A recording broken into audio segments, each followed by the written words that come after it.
ಇದು ಮೌತ ಇದು ಮಾಡೋ ಬರಲ್ಲ ಇನ್ನು ಅವ್ರಿಗೆ ಹೋಗುತ್ತೆ. ಈಗ ಗೌರ್ಮೆಂಟ್ ಇಲ್ಲ ಅಂದ್ರೆ ಇಲ್ಲಿ ಇರುತ್ತೆ ಗೌರ್ಮೆಂಟ್, ತಲೆ ಕಷ್ಟಬೇಡ. ಇಸ್ಕೊಂತೀರಿ ಬಾ, ಪ್ರತಿ ಗೊರೆ ಬೀಸ ಅಲ್ಲಿ ಇಕ್ಕಿರ್ತೀನಿ, ನೋಡಿದ್ಯಾ ಬಡ್ಡಿಗೆ ಕೊಡ್ತೀನಿ ನಾನು. ಬಾ ಇಲ್ಲಿಗೆ ಅಣ್ಣನು ನಾನು ಇದೇ ಥರ ಕೊಡ್ತೀನಿ, ತಲೆ ಕಷ್ಟಬೇಡ. ಗಂಡತ್ತಿರೋ ಹೆಣ್ತಿರೋ ಅದು ನೀವು ಮಾಡ್ಕೊಂಡಿದ್ದಲ್ಲ, ಯಾಕೂ ತಲೆ ಕಷ್ಟಬೇಡ. ತೊಗೊಂಬಂದು ಕೊಡ್ತಾರೆ. ಹಾಂ ಸಿದ್ಧ ಬಂದು ಮನೆ ಕೊಡೋದಕ್ಕೆ ಮುಖ್ಯವಾಗಿ ಮಗಳು ಚೆನ್ನಾಗಿ ಓದ್ತು ಸೇರ್ತಾ ಒಂದು ಸಿಕ್ಕರು ಉಳಿಯಲ್ಲ ಕೊಳೆಯಲ್ಲ. ಹೇಳು ಒಳಗಡೆ ಹೂವು ಪರ್ಕಿದ್ರೆ ಒಂದು ಸಿಕ್ಕೇನಾಗಲ್ಲ.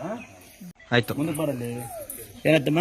ಗೇಟ್ ಹತ್ತಿಳಿಯೋಕೆ ಚುಚ್ಕೊಂಡಿದ್ದೀವಿ ನೋಡಿ. ಅಂದಾದ್ರೆ ನಿಮ್ಮ ಮನೆ ಒಳಗೆ ಮನೆ ಬಂದು ಬಾಗಿಲು ಮಾಡ್ಕೊಂಡು ಮನೆ ಮುಂದೆ ಗೇಟ್ ಹಿಂಗೆ ಲಾಕ್ ಮಾಡ್ತಿರಲ್ಲ, ಅಲ್ಲೇ ಮಕ್ಕಳು ಸುಚ್ಕೊಂಡ ಗಮನ ನೋಡಿತಾರ, ಅದಕ್ಕೆ ಚೂರು ಮಾಡ್ಕೋಬೇಡಿ, ಕಳ್ರೇನು ಬರಲ್ಲ.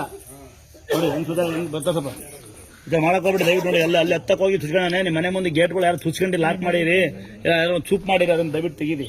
ನಿಮ್ಮ ಮನೆ ಮುಂದೆ ಕಳ್ಳರು ಬರ್ತಾರೆ ಅಂತ ನೀವು ಈಗ ಮೊಬೈಲ್ ನೋಡೋಕೆ ಹುಚ್ಚಿಲ್ದ್ರೆ ಕಳ್ಳರಲ್ಲಿ ಬರ್ತಾರೆ ಅಲ್ವಾ? ಸಿ ಕ್ಯಾಮ್ರಾ ಹಾಕೊಳ್ಳಿ, ಇವ್ನು ಮಗು ಹೊತ್ಕೊಂಡ್ಬಿಟ್ಟಿದ್ದೆ ಅಂತ ಈ ಥರ ಯಾರು ಮಕ್ಕಳು ಮಾಡಿದ್ದು ದಯವಿಟ್ಟು ತೆಗೀರಿ. ಹೌದಾ? ನಿಮ್ಮ ಮುಂದೆ ಏನು ಆಗ್ದಂಗಿಲ್ಲ ಮಮ್ಮಿ. ಸೇರ್ತಾಕೆ ಸ್ನಾನ ಮಾಡಿಸ್ಕೊಂಡ